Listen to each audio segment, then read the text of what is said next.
Well, the Israeli government keeps changing the number of hostages it thinks are being held in Gaza. Sadly, that's because they're still identifying the dead, some of whose bodies were left across the border in Gaza and have since been recovered.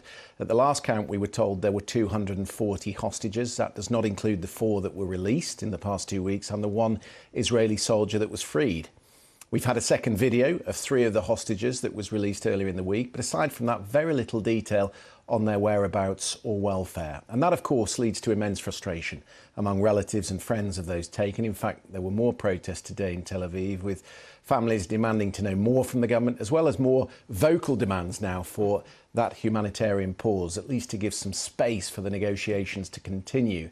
One of those missing is this man, Tal Haimi. He was taken on the 7th of October, part of the emergency squad at his kibbutz, which meant he was one of the first to confront the attackers as they moved into the area. And we can speak tonight to Tal's cousin, Udi Gur. And thank you very much, Udi, for coming on the programme. What would you like people to know about your cousin?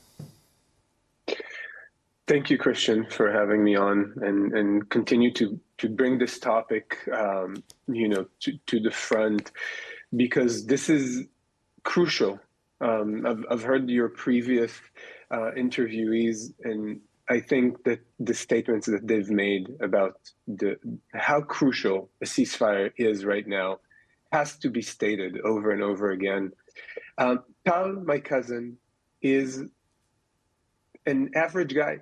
He's a civil engineer. He's got a wife. He's got 3 kids. The older 2 are twins. They're 9 years old.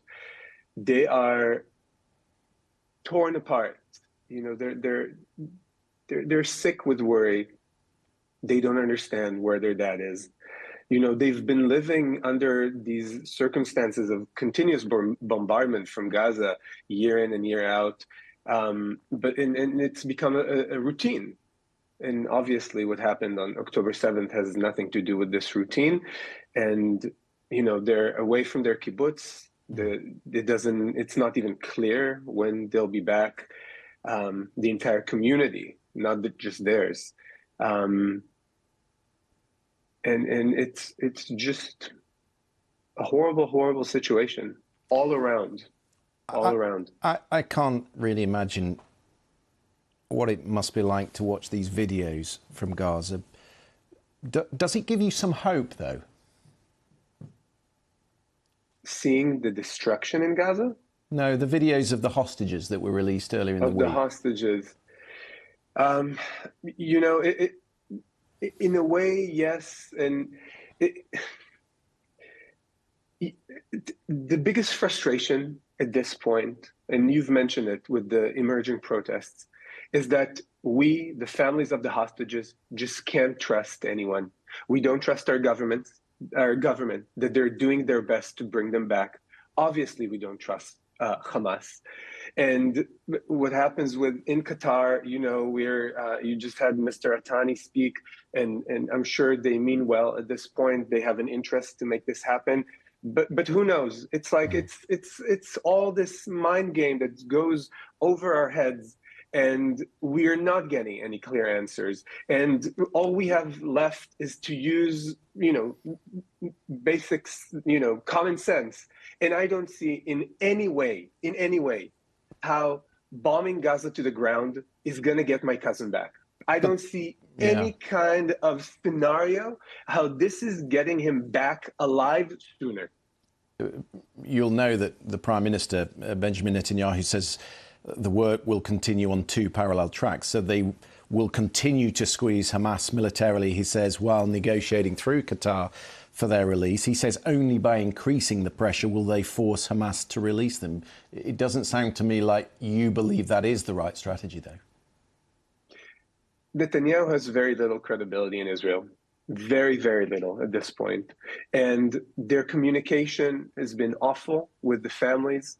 We're not getting any straight answers. And I want to ask you, I want to ask anyone, how is that possible? How is bombing Gaza to the ground, where on the one hand, they can't hold both ends of the stick?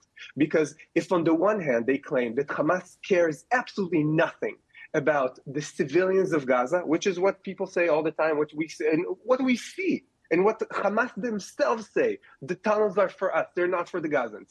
Okay, so if they don't care about the Gazan civilians and the people who are getting hurt the most are the Gazan civilians, how is this getting my cousin back earlier? They can't hold both ends of the stick.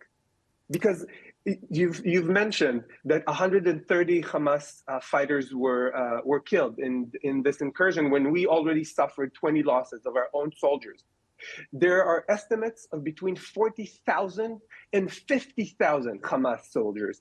The estimates are not just 500 kilometers of tunnels. It's between 500 and 1,000 kilometers of tunnels.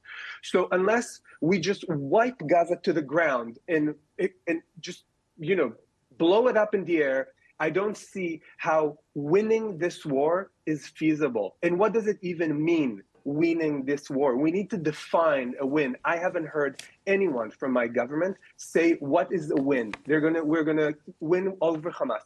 Fine. What does it mean? Are we killing 4,000 Hamas militants? Are we blowing 1,000 kilometers of tunnels where my cousin is currently held? Because we know from all the hostages that have been released that they were kept in the tunnels. Right now, when they're using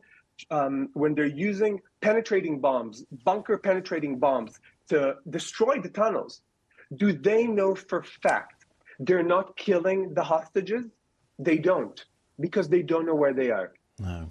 So the end this game is their first. I'm sorry. Go ahead. No. I'm out of time, but this is the big open question. The end game and where it ends is clearly the unknown factor in this, and I understand the frustrations. Listen, I have to bring it to a close, but I'm sure the thoughts of everyone here and people who are watching are with you and your family, and of course we very much hope and pray for your cousin's return. Thank you for being with us tonight. Thank you, Christian. Thank you. Thank you very much.